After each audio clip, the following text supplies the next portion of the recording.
Gadis ini pergi ke pub untuk bekerja.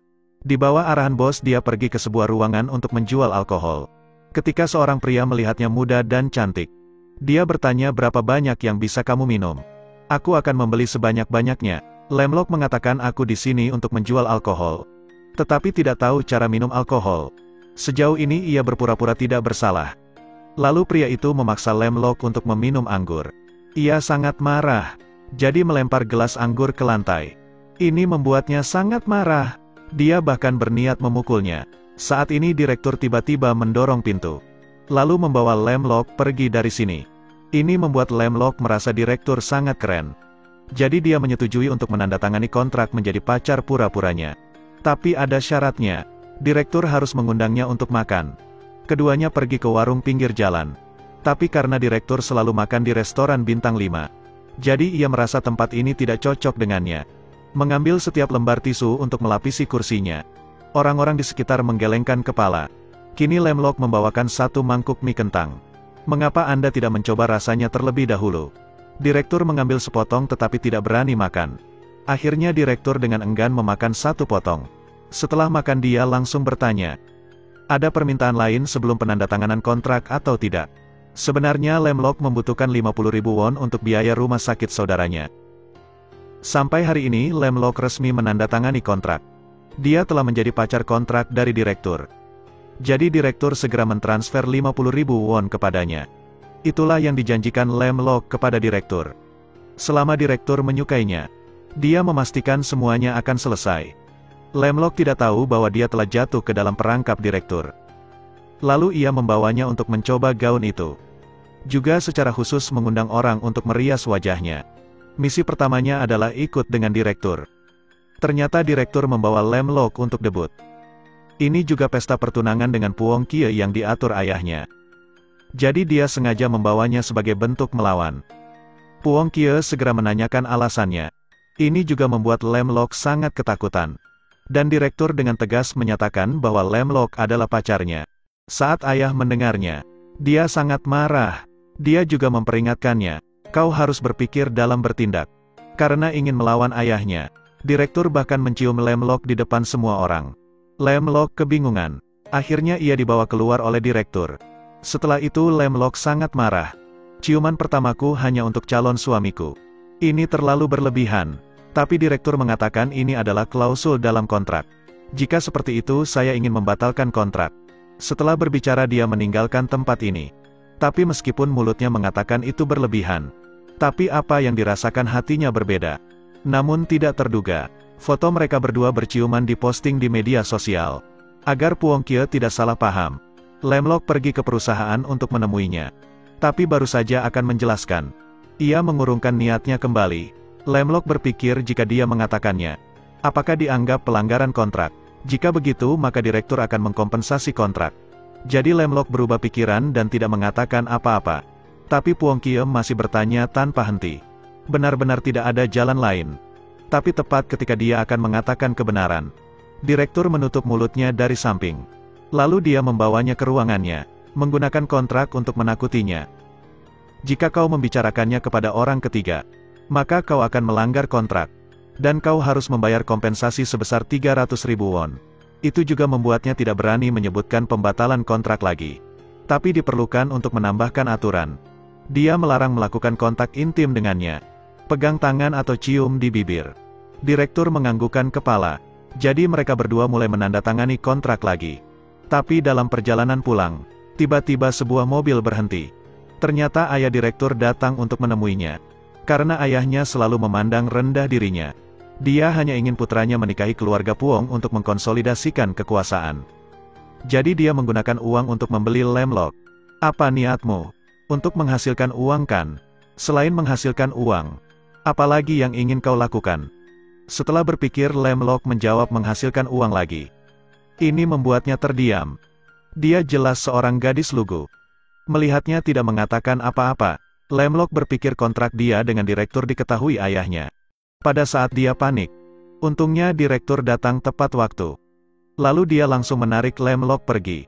Untuk berterima kasih kepada Lamlock karena keluar dari kendali ayahnya. Direktur mengundangnya ke bar untuk menghilangkan kesedihan. Tapi gadis bodoh ini baru saja minum. Dia mulai bergurau, bahkan muntah di sekujur tubuh direktur. Ini juga membuat direktur hampir muntah. Pada akhirnya dia harus membawa Lamlock kembali ke rumahnya. Kemudian menaruhnya di sofa. Tetapi karena Lamlock mabuk, ia tidak ingin melepaskan direktur. Sehingga direktur kesulitan untuk melepaskan diri. Tapi saat Lamlock terbangun di pagi hari, dia segera ingat perilaku konyolnya kemarin. Jadi dia bergegas melarikan diri. Lalu pergi ke rumah sakit untuk menjenguk adik laki-lakinya. Tapi adik kecil ini ingin sekali bertemu dengan calon mertuanya. Lamlock hanya tersenyum saat melihatnya seperti itu. Tidak ada cara lain selain mengatakan ini bukan bulan baik. Lamlock berpikir sepanjang malam untuk membawa adiknya bertemu dengan direktur dan keluarganya. Lalu keesokan paginya dia menulis petisi untuk memohon bantuan kepada direktur. Setelah beberapa saat petisinya ditolak oleh direktur, Lamlock hanya harus duduk dan memeluk kaki direktur. Mengatakan aku masih memiliki orang tua berusia 50 tahun. Dan adikku sakit parah. Tolong kasihanilah dia hanya untuk kali ini. Tapi direktur sulit dibujuk. Cepat lepaskan. Dengan marah Lamlock segera pergi.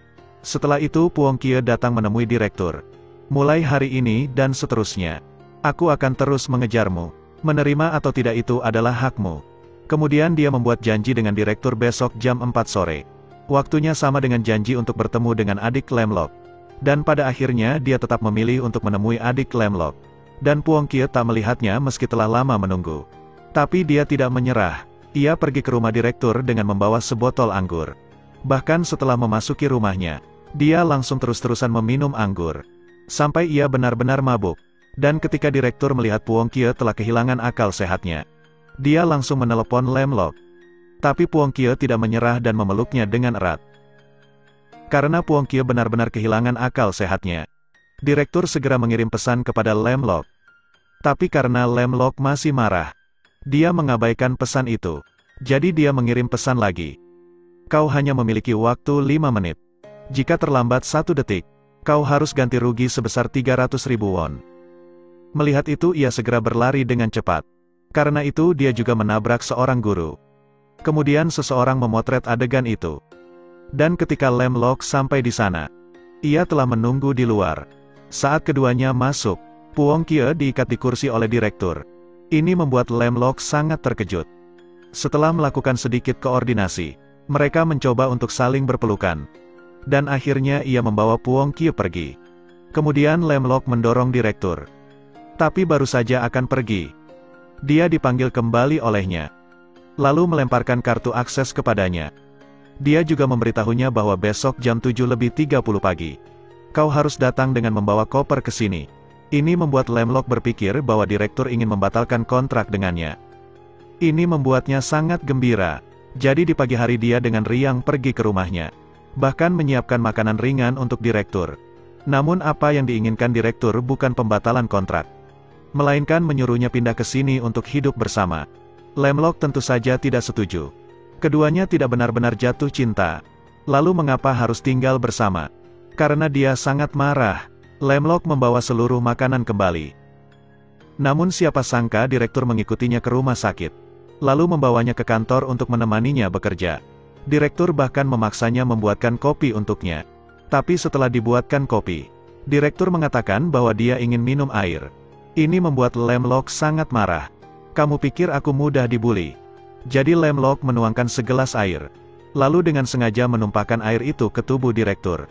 Ini membuat pakaian direktur basah kuyup. Dia harus bangun untuk berganti pakaian. Ketika direktur kembali, Lamlock tertidur pulas di sofa. Jadi dia segera memanggilnya, dan menyuruhnya pergi makan bersama.